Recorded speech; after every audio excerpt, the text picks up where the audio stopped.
આપનું સ્વાગત છે. આજે આપણે કેટલાક એવા દસ્તાવેજોમાં ઊંડા ઉતરવાના છીએ જે ભવિષ્યના એક ખૂબ જ નાટકીય સમયગાળાની વાત કરે છે. બરાબર.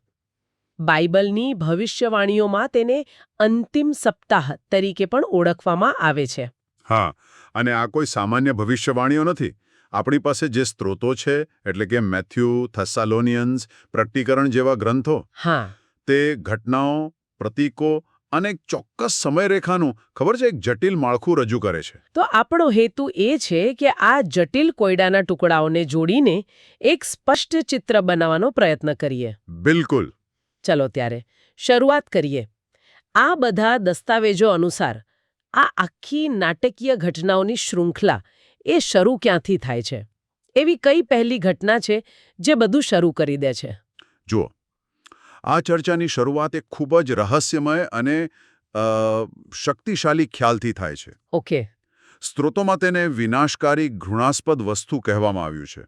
એબોમિનેશન ઓફ ડેસોલેશન. હા, અને આ કોઈ સામાન્ય ઘટના નથી, પણ એક શક્તિ અથવા વ્યક્તિનું પ્રતીક છે જે પવિત્ર ગણાતી જગ્યા પર પોતાનો અધિકાર જમાવે છે.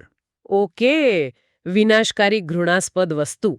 આ નામ જ ઘણું ભારે લાગે છે. શું સ્ત્રોતો આ શક્તિને બીજા કોઈ નામોથી પણ ઓળખાવે છે? હા, ચોક્કસ. અને આ નામો ખબર છે તેના સ્વભાવ વિશે ઘણું બધું કહી જાય છે. જેમ કે તેને અધર્મનો માણસ અને વિનાશનો પુત્ર જેવા પુરુષવાચક નામોથી ઓળખવામાં આવે છે. અને બીજી તરફ તેને બેબિલોનની વેશ્યા જેવા સ્ત્રી પ્રતીક તરીકે પણ દર્શાવવામાં આવી છે. મતલબ કે આ એક ભ્રષ્ટ રાજકીય અને ધાર્મિક શક્તિ તરફ ઇશારો કરે છે. અને આ જે ઘટના છે જે બધું શરૂ કરે છે. બરાબર. સ્ત્રોતો એકદમ સ્પષ્ટ છે. જે ક્ષણે આ શક્તિ પવિત્ર સ્થાન પર પોતાને સ્થાપિત કરે છે, તે જ ક્ષણથી મહાન સંકટના સમયગાળાની શરૂઆત થાય છે. ઇતિહાસમાં પહેલા ક્યારેય ન બન્યું હોય તેવું ભયાનક સંકટ. બિલકુલ. તો આ શક્તિનો ઉદય એ જ મુખ્ય ઘટના છે. સ્ત્રોતોમાં એવો ઉલ્લેખ છે કે આ શક્તિ કુલ 42 મહિના સુધી શાસન કરશે. હા, 3.5 વર્ષ. બરાબર, 3.5 વર્ષ. પણ અહીંયા મોટો પ્રશ્ન એ છે કે આ સમયગાળો શરૂ ક્યારે થાય છે? આ બાબતે સ્ત્રોતોમાં અલગ અલગ મંતવ્યો છે, ખરું ને?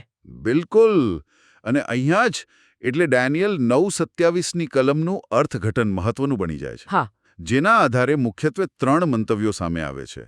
તે બધા એ અંતિમ 7 વર્ષના સમયગાળા સાથે જોડાયેલા છે. ચાલો એ મંતવ્યોને સમજીએ. પહેલો મત શું છે? પહેલો મત એવો છે કે આ શાસન અંતિમ 7 વર્ષના સમયગાળાના પહેલા 3.5 વર્ષ દરમિયાન થશે. એટલે કે શરૂઆતથી જ. હા, શરૂઆતથી જ આ ભ્રષ્ટ શક્તિનું શાસન સ્થાપિત થઈ જશે. અને બીજો મત આનાથી તદ્દન વિપરીત છે, બરાબર? હા, બીજો મત કહે છે કે આ શાસન અંતિમ 7 વર્ષના બીજા 3.5 વર્ષ દરમિયાન થશે. એટલે કે 7 વર્ષના સમયગાળાની બરાબર વચ્ચે કોઈ મોટી ઘટના બનશે. અને પછી આ સંકટનો સમય શરૂ થશે. બરાબર. એક મિનિટ, આ તો બહુ મોટો ફરક છે. એક મત કહે છે કે મુશ્કેલી ધીમે ધીમે વધશે અને બીજો કહે છે કે અચાનક વિસ્ફોટ થશે. સાચું. આ આખી ઘટનાના સ્વભાવને જ બદલી નાખે છે. અને ત્રીજો મત? ત્રીજો મત થોડો વધુ લવચીક છે. તે સૂચવે છે કે આ શાસન 7 વર્ષના સમયગાળાની વચ્ચે કોઈ અનિશ્ચિત સમયે શરૂ થશે. ઓકે. પણ અહીં મહત્વની વાત એ છે કે આ બધા મંતવ્યોમાં સમયગાળો એક જ છે. ભલે તેને 42 મહિના કહેવાય, 1260 દિવસ કહેવાય કે પછી પેલું એક સમય, બે સમય અને અડધા સમય. હા, એ પ્રતિકાત્મક ભાષામાં પણ અર્થ તો 3.5 વર્ષ જ થાય છે. અહીંયા જ વાત રસપ્રદ બને છે. તો એક તરફ પૃથ્વી પર આટલું મોટું સંકટ ચાલી રહ્યું છે, ત્યારે વિશ્વાસીઓનું શું? સ્ત્રોતો તેમના બચાવ વિશે પણ કંઈક કહે છે જે અંતિમ રણશીંગુ સાથે જોડાયેલું છે. આ શું છે? જુઓ, આ કોઈ સામાન્ય રણશીંગુ નથી. સ્ત્રોતો સ્પષ્ટ કરે છે કે આ પ્રકટીકરણના પુસ્તકમાં વર્ણવેલું 7મું અને અંતિમ રણશીંગુ છે. 7મું રણશીંગુ. અને જ્યારે તે ફૂંકાશે ત્યારે એક જ ક્ષણમાં 3 મોટી ઘટનાઓ એકસાથે બનશે. આ એક ખૂબ જ નાટકીય ક્ષણ છે. એક જ ક્ષણમાં 3 ઘટનાઓ? કઈ 3? પ્રથમ, જેને પ્રથમ પુનરુત્થાન કહેવાય છે. એટલે કે આમાં ખ્રિસ્તમાં મૃત્યુ પામેલા શહીદો અને સંતો ફરીથી જીવંત થશે. બીજું, જીવંત વિશ્વાસીઓનું રૂપાંતર. રૂપાંતર? હા, તેમનું નશ્વર શરીર પલવારમાં અમર શરીરમાં બદલાઈ જશે અને તેઓને વાદળોમાં આકાશમાં લઈ જવામાં આવશે. અને ત્રીજું, જે ખૂબ જ મહત્વનું છે. શું? તે જ ક્ષણે 7 વિપત્તિઓનો પ્રારંભ થશે. આ ત્રીજું સંકટ હશે જેમાં ઈશ્વરનો ક્રોધ 7 ભયાનક વિપત્તિઓના રૂપમાં પૃથ્વી પર વરસાવવામાં આવશે. વાહ! એટલે કે બચાવ અને સજાની શરૂઆત એક જ સાથે થાય છે. આનો સીધો અર્થ એ થયો કે વિશ્વાસીઓને પેલી ભયાનક વિપત્તિઓનો સામનો નહીં કરવો પડે. બિલકુલ. કારણ કે તેમને તે શરૂ થાય તે પહેલાં જ ઉપર લઈ લેવામાં આવશે. આ વાતને સમર્થન આપવા માટે સ્ત્રોતોમાં કોઈ ઉલ્લેખ છે? હા, સ્ત્રોતો યશાયા 26નો સંદર્ભ આપે છે, જ્યાં ઈશ્વર પોતાના લોકોને કહે છે, મારી પ્રજા તારી ઓરડીઓમાં જા અને બારણા બંધ કર. જ્યાં સુધી મારો કોપ શાંત ન થાય ત્યાં સુધી થોડીવાર સંતાઈ જા. બરાબર. આ એક ખૂબ જ સુંદર અને કાવ્યાત્મક ચિત્ર છે. અને આ ઓરડી કોઈ ભૌતિક જગ્યા નથી, પણ એક સુરક્ષિત સ્થાનનું પ્રતીક છે. ખરું ને? હા, આ કોઈ ભોંયરું નથી. સ્ત્રોતો તેને આકાશમાં કાચના સમુદ્ર પાસે અથવા સિયોન પર્વત પરના એક સુરક્ષિત સ્થાન તરીકે વર્ણવે છે. જ્યાંથી બચી ગયેલા લોકો પૃથ્વી પર થતી ન્યાયની પ્રક્રિયાને જોશે. બરાબર. સુરક્ષિત રહીને. તો વિશ્વાસીઓને આ વિનાશમાંથી બચાવી લેવામાં આવે છે. પણ તેઓને શેમાંથી બચાવવામાં આવી રહ્યા છે? પૃથ્વી પર પાછળ શું થઈ રહ્યું છે? અહીંયા જ સ્ત્રોતો પેલી 7 વિપત્તિઓનો ભયાનક ચિત્ર રજૂ કરે છે. હા, જેને સોનાના 7 પ્યાલા પણ કહેવામાં આવે છે. તો ચાલો એના પર નજર કરીએ. હા, અને આ વિપત્તિઓ માત્ર કુદરતી આફતો નથી. સ્ત્રોતો તેને એક વ્યવસ્થિત અને પ્રતિકાત્મક ન્યાય તરીકે રજૂ કરે છે. પ્રતિકાત્મક કઈ રીતે? દરેક વિપત્તિ એ શક્તિના એક સ્તંભ પર પ્રહાર કરે છે, જેની લોકો પૂજા કરતા હતા. જાણે કે સૃષ્ટિ પોતે જ બળવો કરી રહી હોય. આ રસપ્રદ છે. પહેલી વિપત્તિ કઈ છે? જુઓ, પહેલો પ્યાલો પૃથ્વી પર રેડવામાં આવે છે, અને જે લોકોએ પશુની પૂજા કરી હતી તેમના પર પીડાદાયક ફુલ્લાઓ નીકળે છે. ઓકે. અને બીજો? બીજો પ્યાલો સમુદ્ર પર, અને તે લોહી જેવો બની જાય છે, અને તેમાંના તમામ જીવો મૃત્યુ પામે છે. અને ત્રીજો પ્યાલો? નદીઓ અને પાણી પર. હા, નદીઓ અને પાણીના ઝરણા પણ લોહી બની જાય છે. આ એવા તત્વો છે જેને માનવતા જીવનદાતા માને છે, પણ હવે તે જ મૃત્યુનું કારણ બની રહ્યા છે. અને ચોથો અને પાંચમો પ્યાલો પણ આ જ પેટર્નને અનુસરે છે. બરાબર. ચોથો પ્યાલો સૂર્ય પર રેડવામાં આવે છે, જે જીવન આપવાને બદલે લોકોને અગ્નિથી બાળી નાખે છે. અને પાંચમો પ્યાલો સીધો પશુના રાજ્ય પર. એટલે કે તે ભ્રષ્ટ શક્તિના કેન્દ્ર પર. હા, જેના કારણે ત્યાં સંપૂર્ણ અંધકાર છવાઈ જાય છે. આ શારીરિક અને આધ્યાત્મિક બંને પ્રકારનો અંધકાર છે. છઠ્ઠી વિપત્તિ વિશે સ્ત્રોતોમાં ઘણી વિગતો છે. તેમાં યુફ્રેટીઝ નદી અને આજના સમયનો પણ ઉલ્લેખ છે.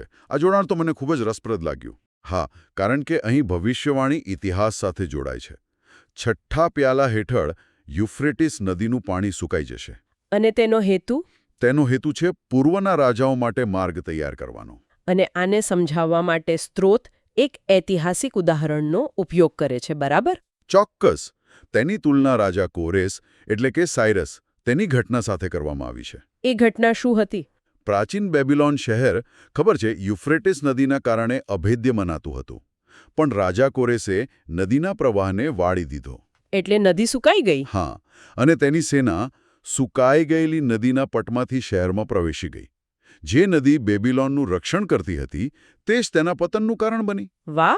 એટલે સ્ત્રોત ભવિષ્યવાણીને સમજાવવા માટે લગભગ 2500 વર્ષ જૂના ઇતિહાસનો ઉપયોગ કરી રહ્યો છે. બરાબર. રાજા કોરેસ અને બેબિલોનની એ ઘટના અહીં એક ચાવી બની જાય છે. આ જોડાણ તો અદ્ભુત છે. અને આજના સમયના સંદર્ભમાં જે નોંધ છે તેનું શું? સ્ત્રોતમાં એક નાની પણ મહત્વની નોંધ છે કે 2025માં યુફ્રેટસ નદી તુર્કી, સિરિયા અને ઈરાકમાંથી વહે છે. અને પ્રાચીન બેબિલોન હાલના ઈરાકમાં હતું. હા, આ માત્ર એક ભૌગોલિક સંદર્ભ છે જે વાચકને વર્તમાન દુનિયા સાથે જોડે છે.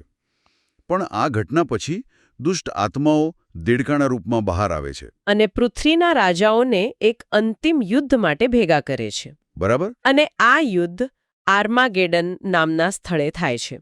આ શબ્દ આપણે ઘણીવાર સાંભળ્યો છે, પણ સ્ત્રોતો તેના વિશે શું કહે છે? તો આર્માગેડન એ માત્ર કોઈ જગ્યાનું નામ નથી. તે એક પ્રતીક છે. પ્રતીક? હા. વિચારો કે કોઈ કહે વોટરલૂ.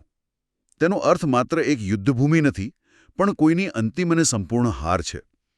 એ જ રીતે આર્માગેડનનો અર્થ છે મેગિદ્દોનો પર્વત. મેગિદ્દોનો પર્વત. ઐતિહાસિક રીતે આ એ જ જગ્યા છે જ્યાં પ્રબોધક એલિયાએ બાલના ખોટા પ્રબોધકોને હરાવ્યા હતા અને જ્યાં રાજા યહૂએ રાણી ઇઝેબેલના ભ્રષ્ટ સમર્થકોનો નાશ કર્યો હતો. એટલે કે આર્માગેડન એ દુષ્ટતાના વોટરલૂનું પ્રતીક છે. બરાબર, જ્યાં ઐતિહાસિક રીતે દૈવી ન્યાય ખયો હતો. આ સમજૂતી ખરેખર ખૂબ જ શક્તિશાળી છે. તો આ બધી ઘટનાઓ સાતમી અને અંતિમ વિપત્તિ તરફ દોરી જાય છે. આ અંતિમ પ્રહાર કોના પર થાય છે?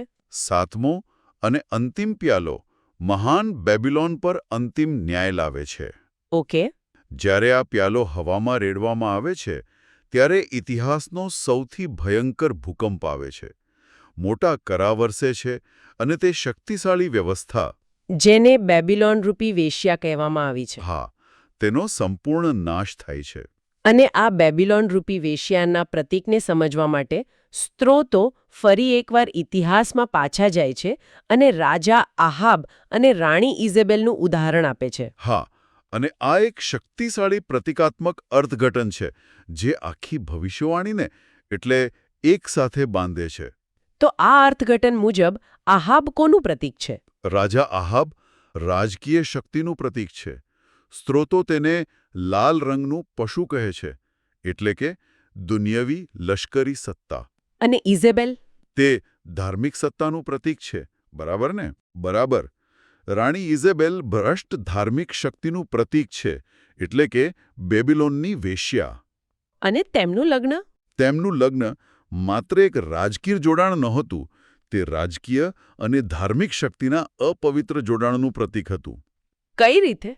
ઇતિહાસ બતાવે છે કે ઇઝેબેલે પોતાની ધાર્મિક સત્તાનો ઉપયોગ કરીને રાજા આહાબની રાજકીય શક્તિને પડદા પાછળથી નિયંત્રિત કરી અને ઈશ્વરના સાચા ભક્તો પર અત્યાચાર કર્યા. આ તો ગજબનું છે. તો આ ઐતિહાસિક ઉદાહરણ ભવિષ્યની ઘટનાઓ સાથે કેવી રીતે જોડાય છે? અહીં વિડંબણા ક્યાં છે? અહીંયા જ વાત સૌથી રસપ્રદ બને છે. કહો. જેમ ઇઝેબેલે આહાબનો ઉપયોગ કર્યો તેમ જ ભવિષ્યમાં આ વેશ્યા, ભ્રષ્ટ ધાર્મિક સત્તા, હા, તે પશુ એટલે કે રાજકીય શક્તિનો ઉપયોગ પોતાના હેતુઓ સિદ્ધ કરવા માટે કરશે. પણ અંતે જેમ યેહૂના સૈનિકોએ ઇઝેબેલને મારી નાખી તેમજ તે રાજકીય શક્તિ પોતે જ તે ધાર્મિક શક્તિનો નાશ કરશે. બરાબર. એટલે કે જે રાજકીય શક્તિનું તેણે નિયંત્રણ કર્યું હતું, જેનો તેણે ઉપયોગ કર્યો હતો, તે જ શક્તિ તેની વિરુદ્ધ થઈ જશે. બિલકુલ. આ અંતિમ વિડંબણા છે. સ્ત્રોતોની ભાષા ખૂબ જ આક્રમક છે. શું કહે છે? તે કહે છે કે પશુ અને તેના સમર્થકોને જ્યારે સમજાશે કે તેમની સાથે છેતરપિંડી થઈ છે, ત્યારે તેઓ તે વેશ્યાને નફરત કરશે. અને પછી? તેઓ તેને નગ્ન કરશે, તેનું માંસ ખાશે અને તેને અગ્નિથી સંપૂર્ણપણે બાળી નાખશે. આ એક સંપૂર્ણ અને હિંસક વિનાશનું ચિત્ર છે. જ્યાં સાથી જ દુશ્મન બની જાય છે. બરાબર. તો સારાંશમાં આ સ્ત્રોતો ઘટનાઓનો એક ચોક્કસ ક્રમ રજૂ કરે છે. એક ભ્રષ્ટ રાજકીય ધાર્મિક શક્તિનો ઉદય, મહાન સંકટનો સમય, હા, પછી વિશ્વાસીઓનો ચમત્કારિક બચાવ અને પછી પૃથ્વી પર ન્યાયની એક શ્રેણીબદ્ધ પ્રક્રિયા જે તે જ શક્તિશાળી વ્યવસ્થાના વિનાશમાં પરિણમે છે. હા. અને જે વાત આ વર્ણનને વધુ ઊંડાણ આપે છે તે એ છે કે તે ભવિષ્યની ઘટનાઓને સમજાવવા માટે કોરેસ, બેબિલોન, આહાબ અને ઇઝેબેલ જેવા ઐતિહાસિક પાત્રોનો ઉપયોગ કરે છે. એક માળખા તરીકે. બરાબર. તે ખૂબ જ જટિલ ભવિષ્યવાણીને એવા ઐતિહાસિક સંદર્ભમાં રજૂ કરે છે જેને લોકો સમજી શકે છે. તે કહે છે કે ઇતિહાસમાં જે પેટર્ન જોવા મળી છે તે ભવિષ્યમાં મોટા પાયે પુનરાવર્તિત થશે. આ બધી વાતચીત પછી મારા મગજમાં એક છેલ્લો વિચાર રહી જાય છે જે ખરેખર ગજબનો છે. શું? આ તો રાજકારણ અને ધર્મના સંબંધો પર એકદમ સીધી ટિપ્પણી છે. સ્ત્રોતો જાણે ચેતવણી આપી રહ્યા છે કે જ્યારે ધર્મ સત્તા માટે રાજકારણનો ઉપયોગ કરે છે ત્યારે અંતે રાજકારણ જ તેને ખતમ કરી નાખે છે. જે શક્તિનો તમે ઉપયોગ કરો છો તે જ તમને ખાઈ જાય છે. બરાબર. અને આ બાબત સત્તાના માળખાઓ વચ્ચેના જોડાણના સ્વભાવ વિશે એક મૂળભૂત પ્રશ્ન ઊભો કરે છે. કયો પ્રશ્ન? કે જ્યારે કોઈ શક્તિશાળી રાજકીય તંત્રને એ અહેસાસ થાય કે તેનો ઉપયોગ થયો છે કે તેની સાથે છેતરપિંડી થઈ છે, ત્યારે શું થાય છે? અને જ્યારે તે તંત્ર નક્કી કરે કે તેને હવે તેના ભૂતપૂર્વ સાથીની જરૂર નથી, ત્યારે તેના પરિણામો કેટલા વિનાશક હોઈ શકે છે? આ એક એવો પ્રશ્ન છે જે આ સ્ત્રોતો આપણને વિચારવા માટે છોડી જાય છે.